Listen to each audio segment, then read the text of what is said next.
Gambit Chads, we are back with another edition of Weekly Gambit Genius, your best games. You guys know this Google form, how to submit them. It's super easy. Just play a game, preferably with our Gambit Repertoire, our awesome Gambit Repertoire to surprise your opponents and try to attack quickly and win out of the opening. We got so many awesome submissions, and you share it in the Discord and the Share Games channel. People talk about them. Very much feel free to do that. And I chose the selection of games because I want to teach you, the viewer, how to attack. And you will hopefully be a stronger attacker by the end of this video. You will be more confident in doing so. You will be more inspired and enjoy it more by the end of this video. We are going to go over some of the key tenets of attacking, and I think the selection of games demonstrates that very, very well. They're not even my games, they're your games. I will say one other thing about the selection of games. I was on vacation, so this is actually we're gonna get two Weekly Gambit Genius videos in a row. The next one will be a lot of videos had kind of the same. A lot of the submissions had kind of the same idea, the same opening attack, which is really really cool. You guys were piling up wins with the same attack idea.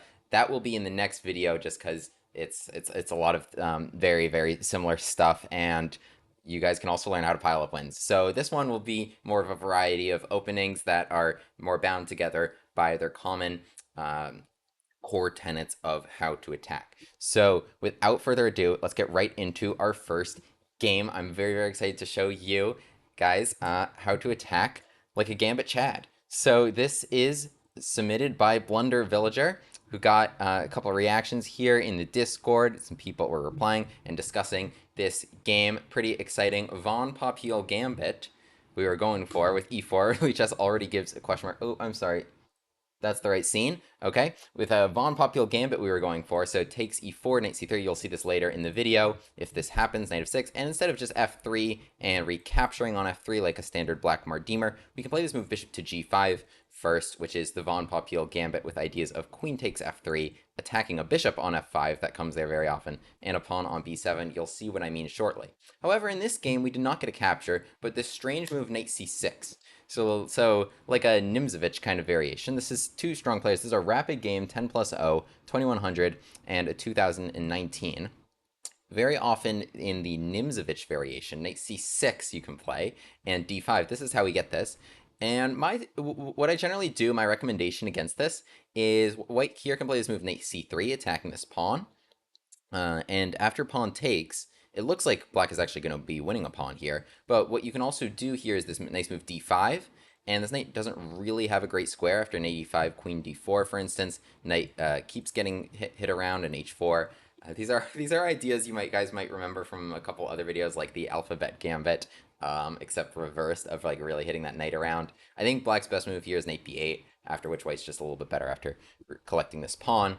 Otherwise, after say something like e6 to fortify here, after e5, white just has a very good French, because black needs this kind of c5 idea to undermine this pawn structure in the French, and the knight is blocking it. So that's my recommendation here, is knight c3. Blunder Villager went a different way, playing bishop to e3. So this would be an Alapin Gambit kind of style thing. So one of the things I recommended against the French, and you guys will start to see this attack more and more in videos, but is to play this move bishop e3, and then you can play, or sorry, the move is knight d2 first, and then you can play this move f3, knight takes f3, castle long, and get a really, really good attack. And that's pretty much going to be exactly what happens here.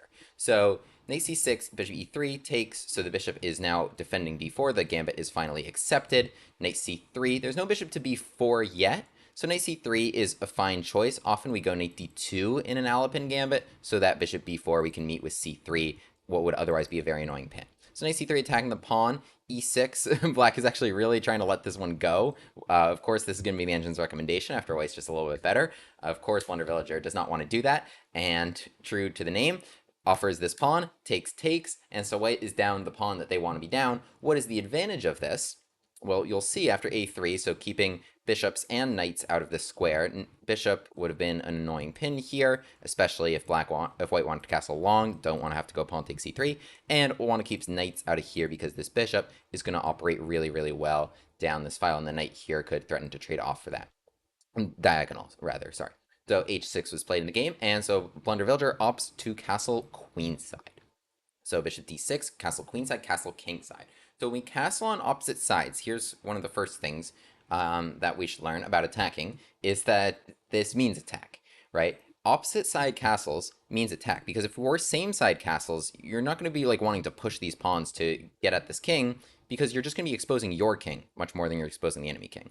However, when you're on opposite sides, you really just kind of want to send it, because your king's over there. You just want as little action possible over here, all these pawns to stay on the board, and as much action possible on this side of the board.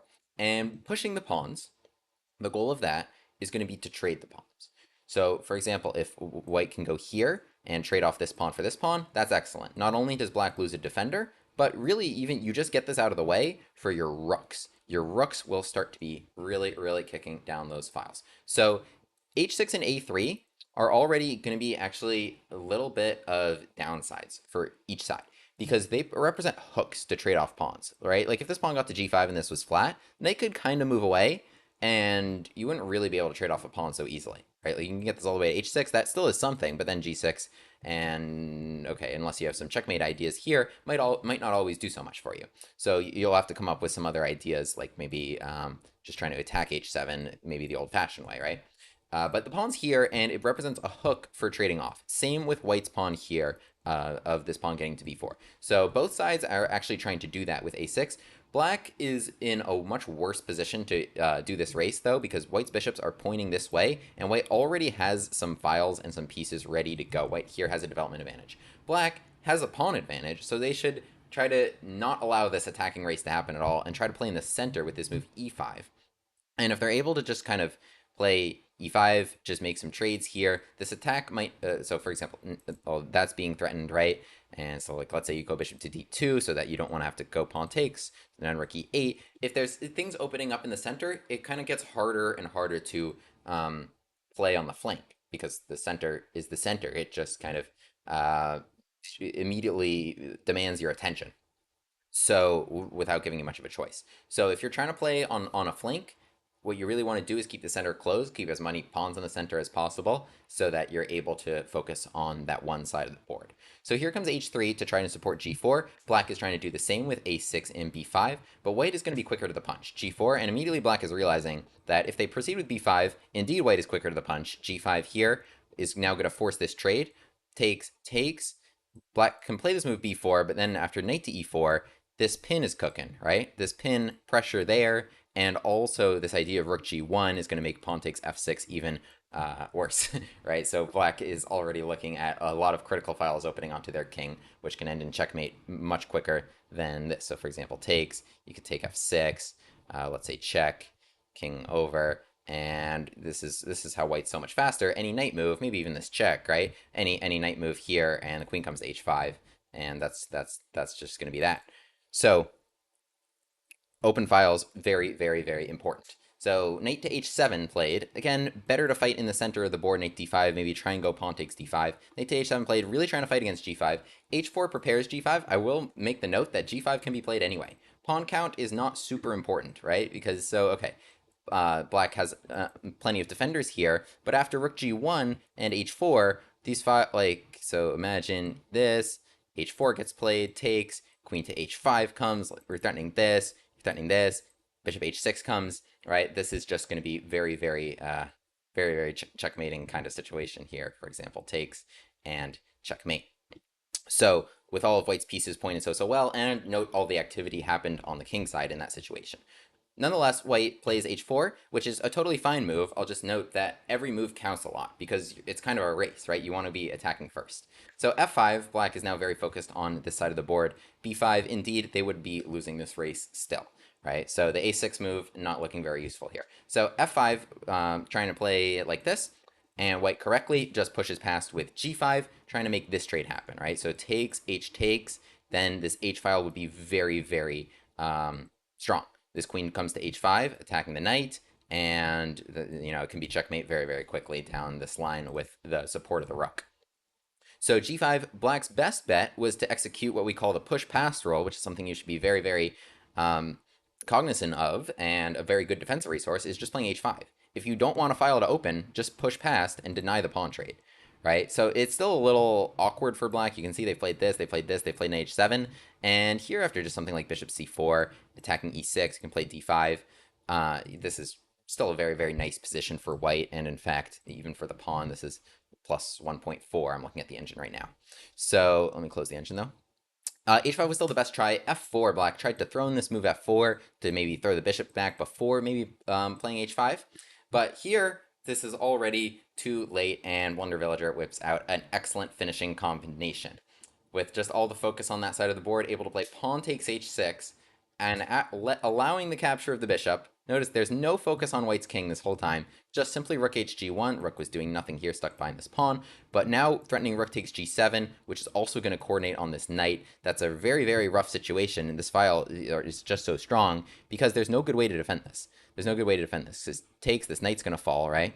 And rook f7, which looks to be the only way to do it. Looks like that might hold for a second, but there's the nice combo, takes h7, king takes, and knight to g5 check, which is a fork of black's, and not only is it a rook, but it's really black, and you can see the engine recommending queen takes g5 here. You know things are desperate when it's queen takes g5. King g8, not only is that a rook, but that was really the only defensive piece against rook takes g7 and fully crashing through. So after king takes knight, check, king f8, here white has just mate in a couple of moves with check, using yet another open file that they have. Black never really using these pieces at all, and white checkmates in 22 moves in a rapid game against a strong player, using just starting with a development advantage, and black never fought in the center of the board, played this move h6, which was a little bit of a handicap, and Blunder Villager very, very nicely ran that g-pawn and tore open the files. Didn't even need the bishop, tore open the files, rooks, queens, smash through, checkmate. Very nicely done. So we see there the cooperation of a lot of pieces. This next game was submitted by, let me flip the board because this is with black. How do I do that? Flip board. Okay. Oh, let me switch the scene. It was submitted by Michelle182. And it is with one of our old favorites, the LEELA Gambit. The LEELA Gambit. So, if you are not familiar, it is against the Nimzo Larsen opening, 1b3, which is, for whatever reason, more and more common now. I think at least in online blitz. A lot of people are playing it, because it's kind of a tricky idea. Bishop can come to b2, and now this bishop comes to b5. They're threatening to take this pawn due to the pin, and if you play the most natural move, bishop to d6, then after f4 and knight f3, this comes under a lot of fire, and bishop takes g7 will trap your rook if this pawn ever has to move.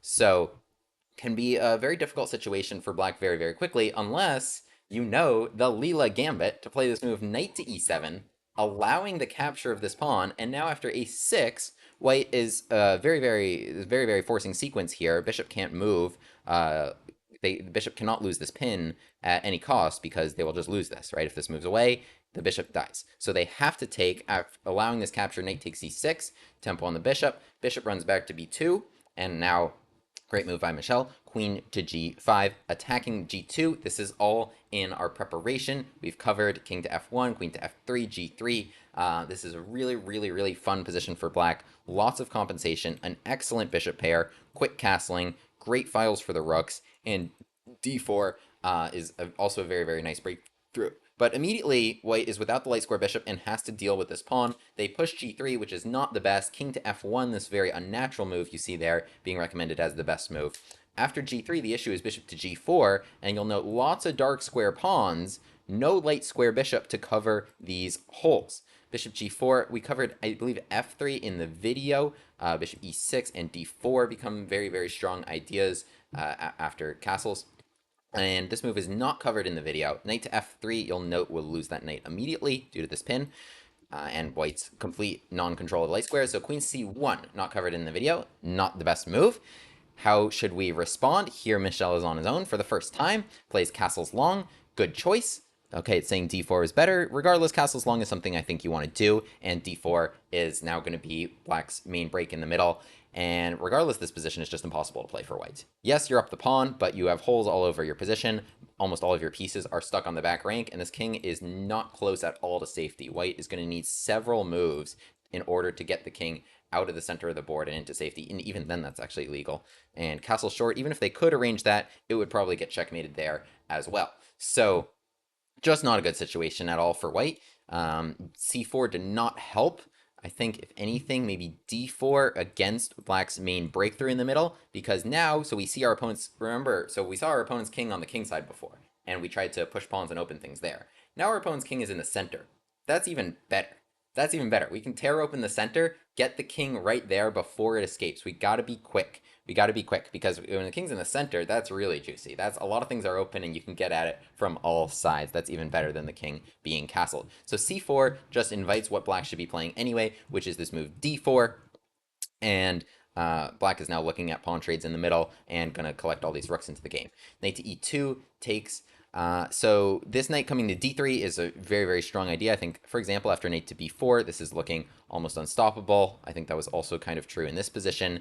Knight coming to d3 is already, borderline decisive. I mean, the evaluation of this position is like -4. So white really just has almost no chance of saving this game here, and almost every move wins. So takes e3 was played in the game. So very, very logical that we want to make a pawn trade where our opponent's king is. Our white is not close to castling. They would lose this knight. Bishop to f3 makes sure white will never castle. If they castle now, they will still lose this knight. Nobody is there to defend it. So they have to move the rook. And again, knight b4 is a very, very strong idea, just to come knight d3 and probably end the game. But this is a situation where just bringing all your pieces becomes... Like, literally, if you just abide by that strategy, like, just bring all your pieces, just move your worst piece, you'll never make a mistake. Like, yes, knight b4 is the best move, but if you're just like, okay, I'm just always going to move my worst piece and bring all my pieces, you'll never make a mistake. like almost never, unless you, like, hang something. So there's really nothing wrong. Okay, so first queen g4 was played, attacking here. Knight c3, bishop b4.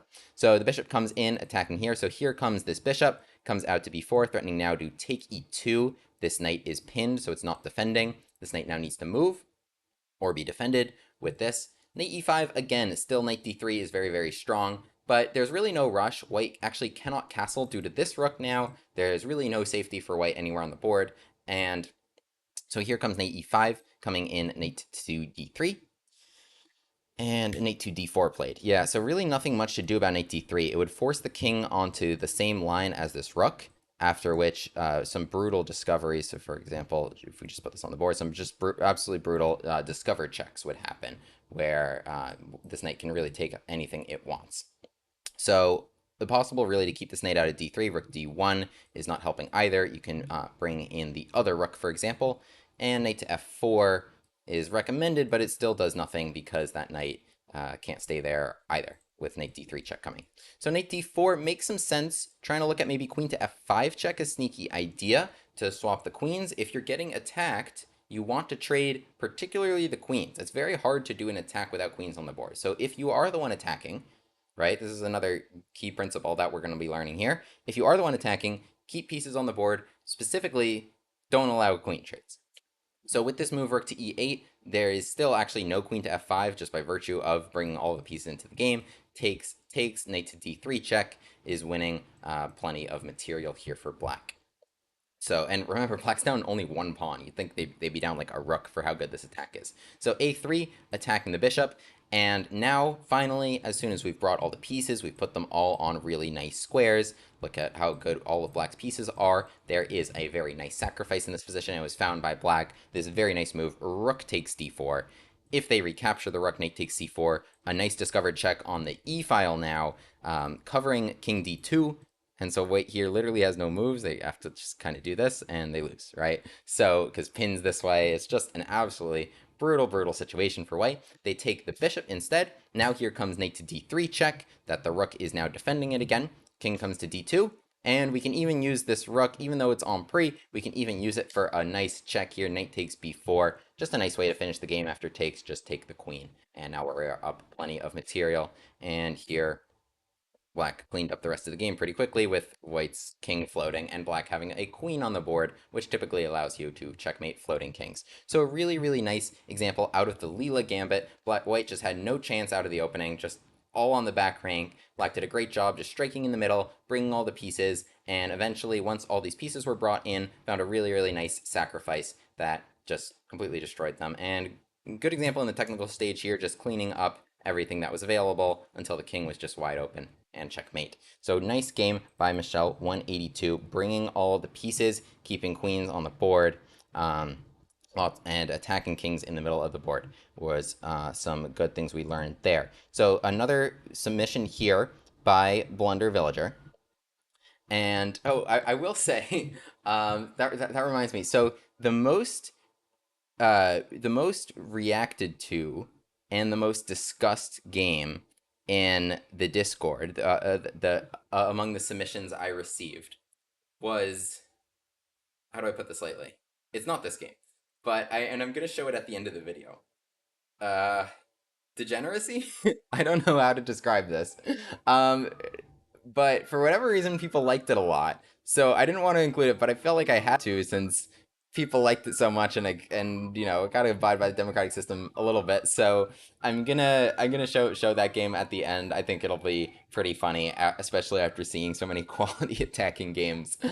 Just absolutely crazy stuff. So stay tuned for that one at the end of the video as a bonus. It was supposed to be the last game of the video. It's going to be the one before that is going to be one of the nicer ones and even an improvement on my own theory in that line. It's going to be a Goring Gambit, which we will see after this game. So here, by Blunder Villager, we have a Busch-Gass Gambit, allowing the capture of this pawn where we play some Stafford-like positions. If you guys are fans of my channel, of course you know the Busch-Gass Gambit. It'll be linked below if you want to learn how to play it, which I strongly recommend. Knight takes e5 was played in this game. Here, a rare move. We typically see either knight f3 or just simply capture on c6. A rare move here, queen to h5. And we do need to know how to respond to this, because it defends the knight, and it is looking at checkmate, and it is also looking at this bishop. So that's an easy thing to blunder. For example, if you play like g6 here, then knight takes c6, tempo on your queen, and that bishop is also hanging.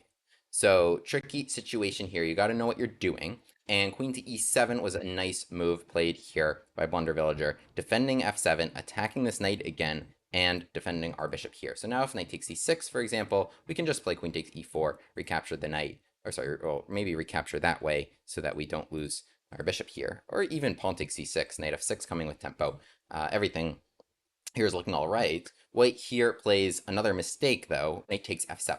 And it's not obvious how that's a mistake, because if you simply recapture, then white will take queen takes c5. This will not be protected anymore.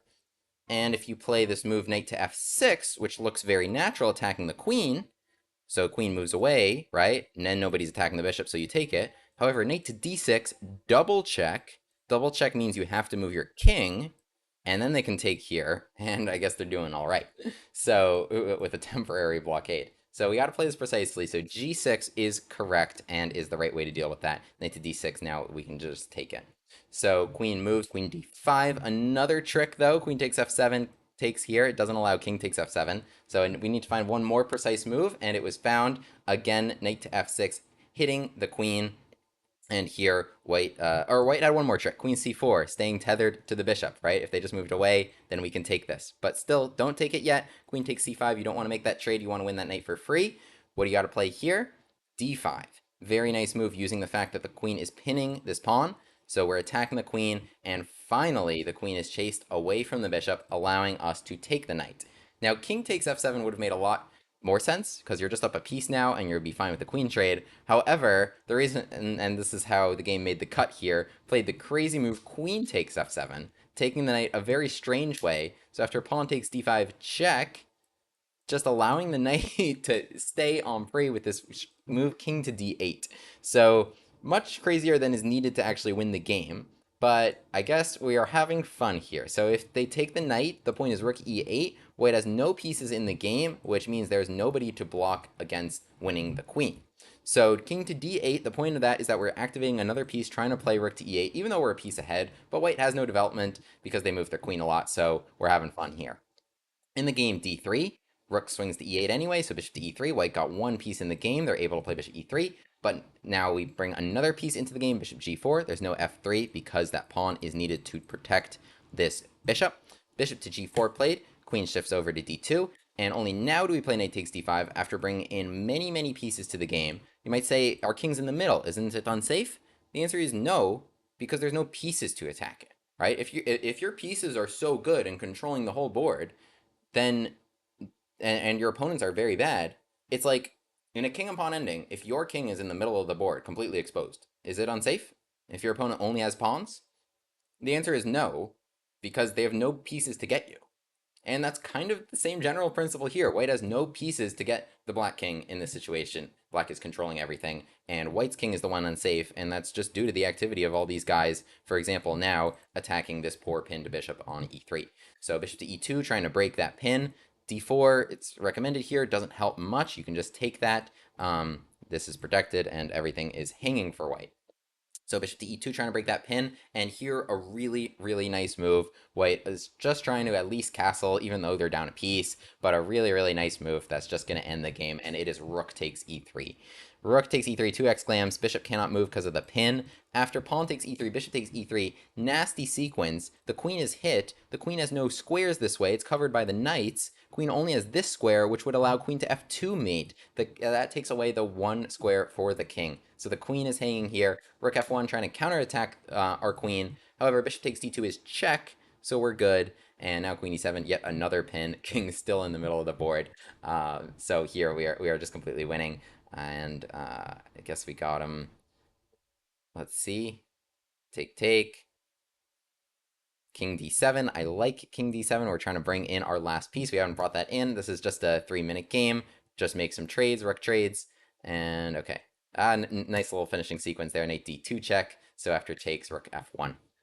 Very, very good game here that it shows us a trick white could play in the Busch-Gass Gambit and how we need to respond to it. So remember, we play here queen to e7 to protect mate and our bishop on c5. Don't forget about that. That's a tricky little resource. And after knight takes f7, we play here g6 so that there's no knight to d6 check, allowing queen takes c5, right? So we play here we play pawn g6, and after queen d5, we play now knight to f6, and we're going to take that knight on f7 without the queen ever attacking the bishop here. It can stay tethered one more move, but I guess here, so for example, we have like bishop d4, and the knight is toast.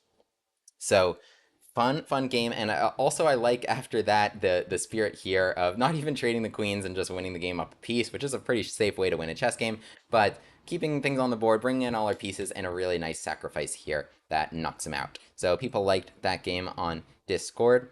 And now let's get to towards one of my favorite games. Let's switch back the scene to Lichess. So this is going to set the stage. So this is just a bullet game submitted by Board Trevor. Shout out to Mr. Board Trevor. And what we have here is a Goring Gambit. So the Goring Gambit is with the Scotch, takes, and instead of the general Scotch Gambit or knight takes d4, we play here c3 and takes bishop c4. And so to you guys, this might look a lot like the Danish Gambit, popularized by Gotham Chess and others.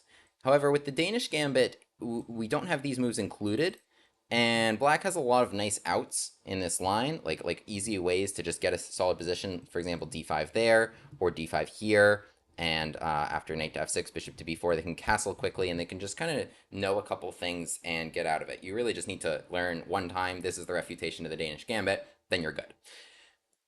With the inclusion of these knights, things get very tricky. There's no d5 resource here because takes now has a tempo on these knights. And so this is a very, very nice inclusion for white and a huge improvement and a really, really dangerous line. So here black is playing the Stockfish recommendation, which is taking all these pawns. So now bishop takes b2. This has taken 3 pawns, we've taken 1. So we're down 2 pawns. However, these bishops are going to be very, very strong. Bishop to b4 check, knight c3. And you'll see in the next video, which is going to be one of my favorite games submitted here, which is what to do against the simple knight to f6. However, in this game, we saw pawn to f6, which stymies this bishop this way. However, it opens up more ideas this way. So f6, black is trying to not lose immediately with this killer dark square bishop after castles, and this knight will move. So castles happens anyway, and after d6, this knight does move, opening up a killer bishop this way. Fortunately, black has at least played f6, so they're not going to die immediately on g7. They slide this bishop out of the way, which had some pressure on it.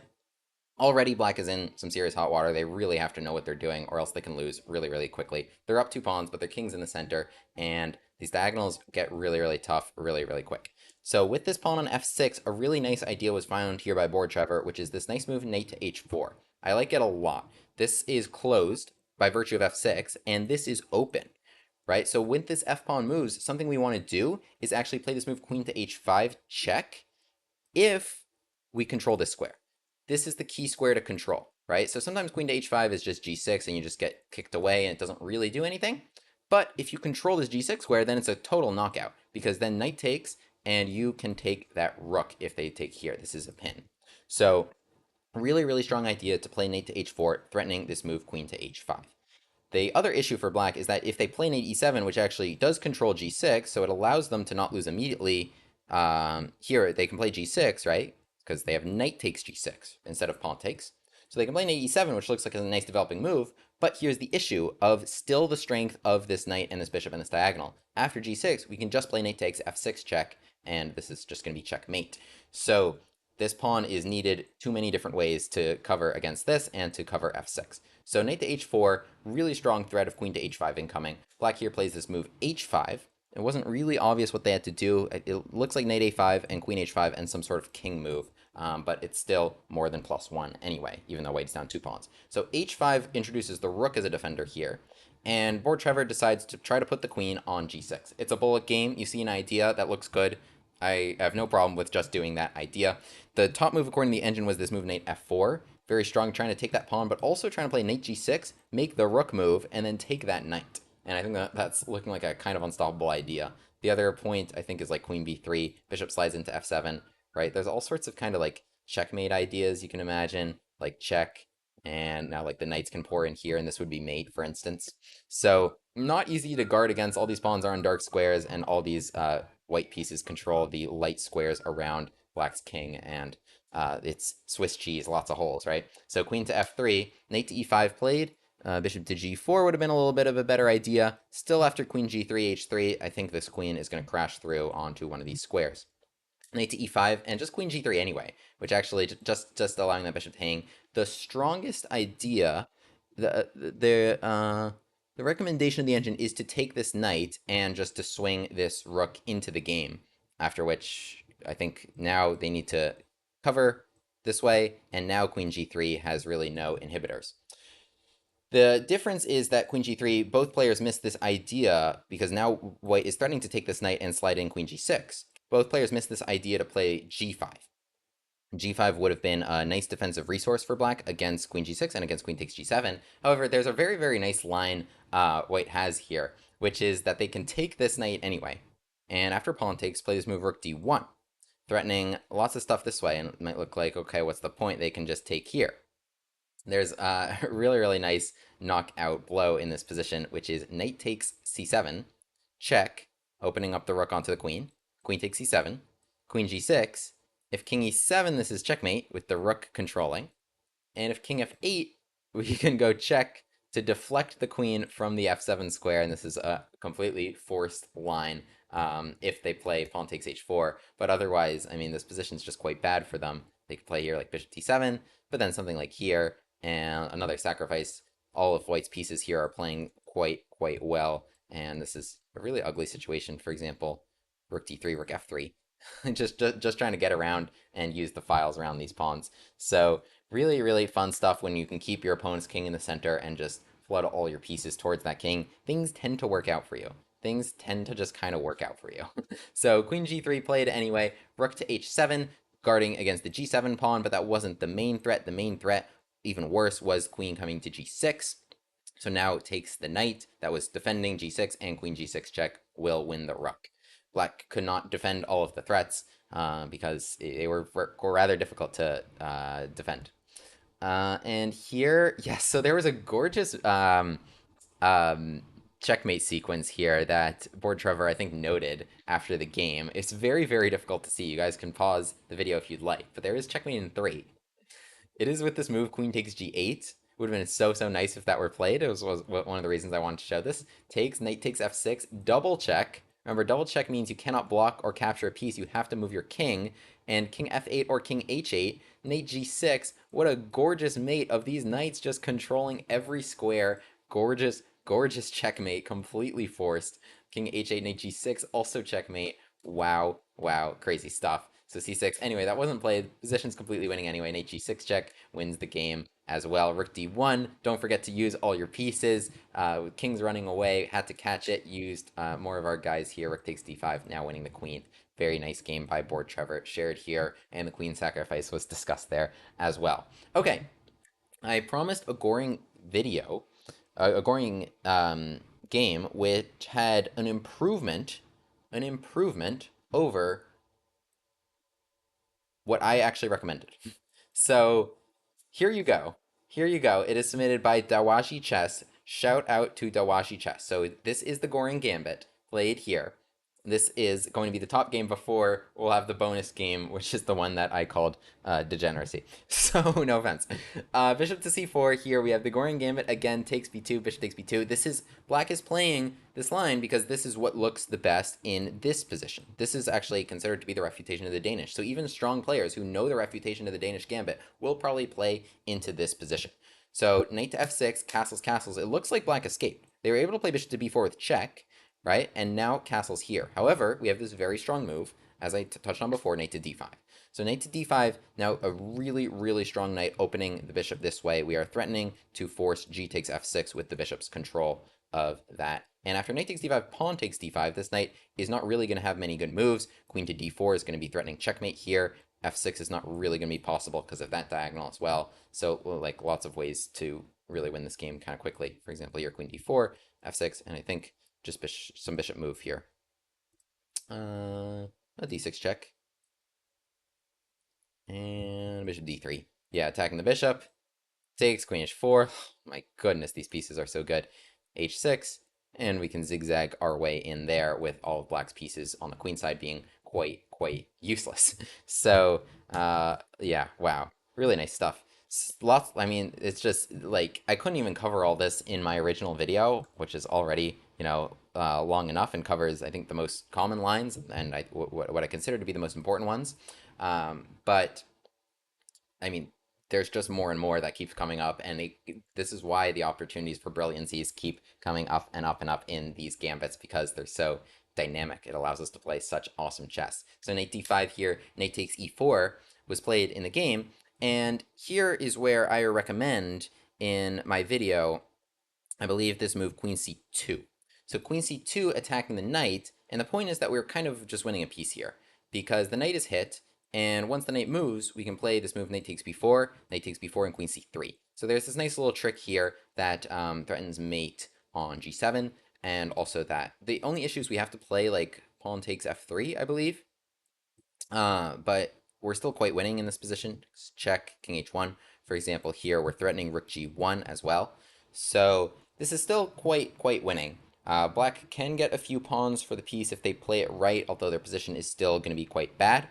But it is not as sexy of a way to win as what was played here by Dawashi Chess, which is what I like even better. Found an improvement. I assume this was all prep because that goes even beyond my preparation in this line, and I love that the openings that I have put out there now have taken on a life of their own, and I'm continuing to learn along with you guys as you guys make your own prep, and this adds to just the general body of chess theory that they go beyond me. So that's the whole point of this series and the whole point of our community.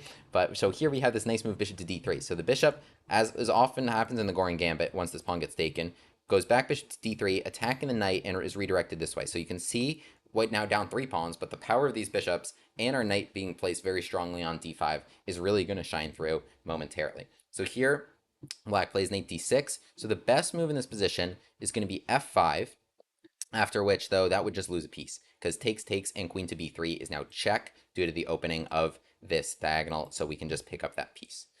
And I guess rook to e8 is also losing. I think it's just queen c2, and eventually that knight's going to be forced to move, and h7 is going to fall. Remember, the knight cannot go back there because of lots of control this way. So rook to e8 just allows white to put more firepower on that diagonal, not what they want to do. Knight finds a square, knight d6, and now here, a crazy finishing sequence to this game. I'm not even going to ask you guys to find it. It is knight to f6 check. Knight to f6 check. Something like queen c2, just because of how strong these diagonals are and how few pieces stand in white's way, is still going to be winning this game. However, so like, for example, we're attacking this, and I think here after just knight takes b4 and queen c3, we can just use this idea to pick up a piece at minimum, right?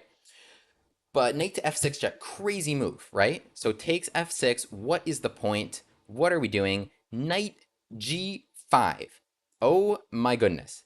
Look at these bishops and the power they are going to be able to do. This queen is now going to be open to come queen to h5. And you can see how this game ended. So the point is that we're now just going to try to take h7, right? So we're going to just play queen to h5 and really just take h7. There's really not much black can do against it. You can see here, so it's saying h6 is the only way to survive. It's queen to h5, king g7. They can hang on, not allow queen takes h7. However, this is still going to be quite losing after this move queen to g4. Oh my goodness, the use of pins is just incredible. After pawn takes g5, queen takes g5, king moves. This is the only move. And we can just go check and mate. Well, I mean, the bishops just cooperating together to create that pin. It is just incredible, incredible stuff. King to h8 here is the move. After which, it looks like some knight move, threatening bishop takes f6. Just nothing really left for black to do in a position like that. Knight e5, queen f4, just trying to play queen takes h6. So in the game, black here is just toasted. They're up material, lots of it, but none of it is doing anything important. It's all over here, and their king, unfortunately, is over there, and these pieces are just going to get up. Pawn takes g5 leads to a very, very nice finishing combo. You guys can see if you can get it here. We got a few more exclams to go. Bishop takes h7, check. Black here has no choice. King takes h7 because of this bishop covering all these squares. Queen to h5, king to g8, queen to h8. We have sacrificed the knight, the other bishop, and a few pawns here, but it ends in checkmate. Just an absolutely gorgeous 15-move miniature that I think is even an improvement on the line that I recommended. I'll put this into a Goring Gambit Lichess study. That this move in this line, which does come up a lot. This move here, knight takes e4. I mean, I think I've played queen c2 and I've won every game that I did, but wow, to have an opportunity to play amazing sacrifices like that, you cannot turn that down. So great, great stuff by Dawashi Chess. I love it. Now, with that, that concludes this weekly Gambit Genius section. Now here is the bonus game. So, this was a funny stuff. I mean, perhaps I'm being too harsh. Blunder Villager had a couple excellent submissions here. This somehow was his most famous game that got the most discussion. And my prediction why that got the most discussion. So it was a Busch-Gass Gambit declined, unfortunately. So here we have just like a regular Italian game. White here castles. And what we should do when our opponent castles, if we want to attack, right, we castle long, then we play g5, g4, right? We knew this. We do that. We bring all of our pieces. We get our own king safe first, right? Our own king safety is very, very important. Then we can focus on our opponent's king. We can play g5, g4, force that pawn trade, start to work with that g file. This game, we decided to do that all at once. So here comes g5, and after d4 to just play this move g4. To just play this move g4 without even saving our bishop. So my recommendation in this position would be to maybe play this move queen to e7, so that after d4 we can play bishop back, right? So now pawn takes, we don't have to trade queens also. And then we can play g5, g4. We can spend that one move to save our bishop. It's okay, we have the time, and then we'll play g5, g4 instead of just throwing everything at them. But this is just funny stuff. So we're just gonna look at this and just see what happens. So here comes g4. This is a strong opponent, by the way. He's playing a 2000 rated opponent. So g4 comes. White at minimum can just take this bishop and queen takes f3, right? Which is, so with no huge damage dealt here, and black's king is the one that's really actually in the center. We got to remember that our opponent might want to attack us too, and can bring these rooks into the middle and potentially cause some serious damage. Maybe after this move f4 could open this up and coordinate a lot of attacks here after maybe this pawn trades off for this pawn, right? That wouldn't be very good for black. And we're still pretty far from castling. That did not happen in the game, though. So it takes g4, have another opportunity to move the bishop, but we don't. Bishop takes g4, so now after pawn takes c5, just playing h5. So we're very clear on what we want, right? We want, I guess, to get this pawn to h3, and to use this G file to attack. So let's see what happens. Bishop to G5, good move. This pin is a problem. Rook G8, so now we're threatening to take that because this knight is pinned. And here, if simple move bishop to H4, I think white is winning. It stops this pawn, and after bishop to H3, they can play G3. They're able, against the threats here, right? They can just lose this because they're already up a piece, and here their position's very solid and winning. However, when we attack, things get difficult, right? I mean, I'm not like, if Capablanca saw this game, the man who, was an expert at grinding out endgames, playing precisely, bringing his pieces in, controlling squares, attacking weak pawns, quality chess, he'd probably be rolling in his grave. However, I will say the style can be practical at times because it sucks to get attacked. It's tough. You got to find a lot of defenses. And in the game, opponent just takes, queen takes f6, now attacking this knight. Knight gets defended, knight d2, and to be fair to the opponent, right, this was a serious threat, and they saw the issues of the pin both times, right, so this pawn cannot be used. So takes f6, we're attacking this knight, still very much winning for white. So here comes h4, now that we're kind of out of firepower. Again, the proper way to attack would be to not be down a piece. We could castle, we could play rook g7, we can bring this other rook into the game. Now we got some serious threats on g2 in that situation. We could just take it and take g2. And if g3 there, then we play h4. This is why we have bring all our rooks and we attack. Here, black's just down a piece, and so they're just going for it. h4, h3, right? So here comes takes d6 and h3. And here white plays takes c7. So it's just actually focused on their own stuff, and that is a huge mistake. And here, we do not let them come back from that again. If just g3, remember, push past rule. Good defensive resource. You don't want to make that pawn trade, just push past. And here, I think generally white should be okay, especially considering the fact that they're up a piece, and I don't see immediate breakthrough for black, right? So we got to be careful of that push past rule. In the game, pawn takes c7, though, and just all systems go. Takes g2. Promote doesn't matter. Rook takes c8. So finally, we're just like a little bit distracted on this side of the board. Whatever. I'm just focused right there. Let's see what happens. So here's knight c4. White's trying to now throw everything at black's king. Crazy situation. Queen h6. We're threatening checkmate, I guess. Knight d6, king f8. So we're still threatening this checkmate. Knight to h2. I guess one of the only moves to get out of the way of this. King takes g2, we have check and mate. We've still got a lot of pieces this way, and we've still torn all of that open. This pawn trade was very, very serious, and white definitely needed to not let that happen, to allow all those files open. Knight to h2, we can grab that queen now that the knight moved out of this to block against queen h1. And so here, black is winning. Didn't even take that rook, played rook to h8 to try and make another checkmate down here. King to h2, check. And now, if king moves, takes here. So I understand why people like this game, but I will note my advice would be, I liked it. I love the style. I love the spirit.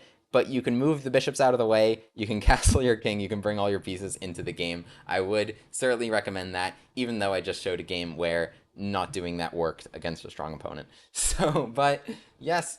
Gambit on, Gambit Chads, and next Gambit Genius is going to come out very, very soon, since I owe you guys two, since I was away, and it will be with a very, very nice attack.